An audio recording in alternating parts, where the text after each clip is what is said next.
Bismillahirrahmanirrahim. Assalamualaikum warahmatullahi wabarakatuh. Perkenalkan, nama saya Abdullah Zamrobani dengan NIM 0110221083 dari Rombel 4TI17 Weekend. Kali ini saya akan mempresentasikan hasil laporan UTS saya pada matkul kecerdasan artifisial di STTNF Nurul Fikri. Pada kesempatan kali ini kami diminta untuk melakukan membuat sebuah program terkait regresi linier, yang mana pada kesempatan kali ini saya akan menggunakan dataset HeadBrain, yang mana dataset ini berisi tentang informasi hubungan antara ukuran kepala atau lingkar kepala pada manusia dan berat otak pada manusia. Dataset ini terdiri dari 237 baris dan 4 kolom. Baik, kita langsung kepada kode programnya ya. Jadi pertama-tama yang saya lakukan adalah mengimport library, ya ini library-nya ya dan penjelasannya. Kemudian juga mengecek data terkait dataset tersebut. Jadi apakah dataset tersebut sudah bagus gitu ya? Apakah dataset tersebut perlu dilakukan cleaning lagi, proses cleaning gitu ya?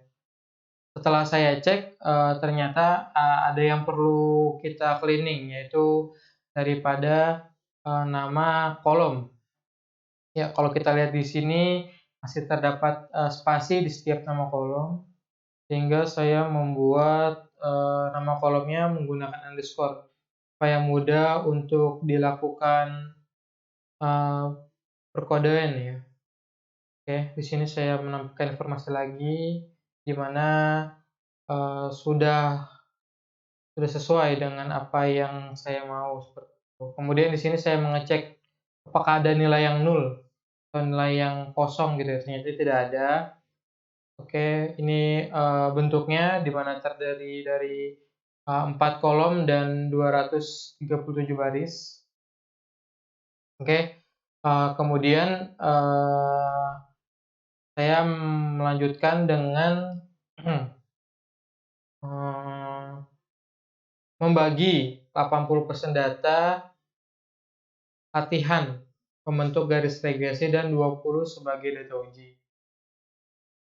Ya, dapat kita dilihat di sini kodenya. Pertama saya membagi dataset menjadi variabel independen dan dependen ya, maksudnya variabel bebas dan variabel terikat seperti itu. Kemudian membagi dataset menjadi data latih dan data uji dengan porsi 80/20. Kalau kita lihat di sini test size itu 0,2, artinya 20% untuk data uji seperti itu. Kemudian juga membuat objek regresi dan melakukan training pada data latih. Ya, seperti ini kodenya. Kemudian memprediksi regresi pada data uji. Oke, setelah itu saya menghitung dan mencetak nilai MAE atau mean absolute error, kemudian mean squared error atau MSE, dan yang terakhir root mean squared error atau RMSE. Ya, seperti ini kodenya. Kemudian kita visualisasikan datanya. Ya, ini yang pertama adalah data training ya, data training, kemudian data tes gitu ya, data uji gitu ya. Kemudian dihasilkan MSE sebesar 59,7. Kemudian dihasilkan tadi MAE ya, kemudian MSE-nya itu 5200,6. Kemudian RSM-nya itu dihasilkan 72,1. Oke, ini adalah hasil visualisasinya. Ya. Itu tadi kita membuat data uji ya, dengan menggunakan,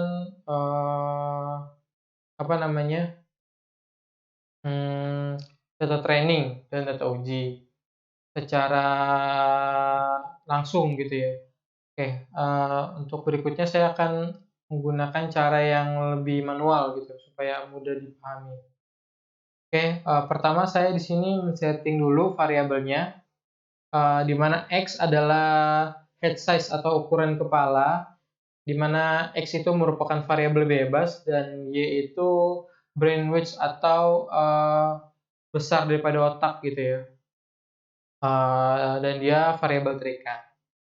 Kemudian itu yang tadi bentuknya, datanya ya barisnya berapa banyak barisnya, sama ya. Kemudian langkah berikutnya, saya akan menghitung nilai slope M. Slope M ini sama dengan, koefisien regresi, nilai M ya, nilai M. Kemudian intercept. Jadi, rumusnya kan seperti ini ya, Y sama dengan MX plus B. Nah, slope ini sama dengan nilai M atau koefisien regresi, seperti itu. Ya, seperti ini, codingannya. Dari kode yang telah saya buat, maka dihasilkan, slope M atau koefisien regresi sebesar 0,26, seperti itu. Kemudian Y-intercept, itu 325,57, seperti itu. Ini penjelasannya ya, supaya singkat saya langsung saja ke langkah berikutnya. Ya, ini dari data yang tadi sebenarnya kita bisa langsung saja visualisasikan. Jadi hasilnya seperti ini, tapi hasilnya itu belum kita kasih garis, regresinya ya, garis regresi linearnya. Jadi seperti apa kodenya, seperti ini. Kita menggunakan, PLT atau Matplotlib yang pada awalnya itu udah kita import ya, library Matplotlib. Ya, di sini Matplotlib. Jadi kegunaannya Matplotlib itu apa? Matplotlib itu digunakan untuk membuat visualisasi grafis seperti histogram, scatter plot, dan lain sebagainya, seperti itu. Jadi saya menggunakan Matplotlib. Sebentar, nah ini yang tadi ya, dari data yang di atas saya membuat, garis regresi linear ya, jadi seperti ini. Jadi garisnya dari sebelah sini sampai sebelah sini, seperti itu. Jadi kalau kita lihat dari sini hubungan antara, head size dengan brain wash itu, memiliki hubungan yang positif gitu ya. Untuk itu kita setelah itu kita, hitung lagi, error-nya gitu ya, baik itu MAE, kemudian RMSE ya, seperti ini kodenya. Hampir sama seperti yang tadi, tapi kita mencari ke yang tadi ya, error-nya ya. Dari kode yang seperti ini, maka dihasilkan, MAE sebesar 56,36. Kemudian MSE-nya itu 5.201,38. Sedangkan RMSE-nya itu sebesar 72,12, seperti itu. Ini sama seperti yang sebelumnya ya, dengan data apa namanya, data tes yang kita buat gitu ya, data tes dan data uji yang kita buat ternyata hasilnya sama dengan yang sebenarnya gitu, sama ya. Uh, dari dari pernyataan tersebut gitu ya, dari hasil tersebut, maka dapat dikatakan bahwa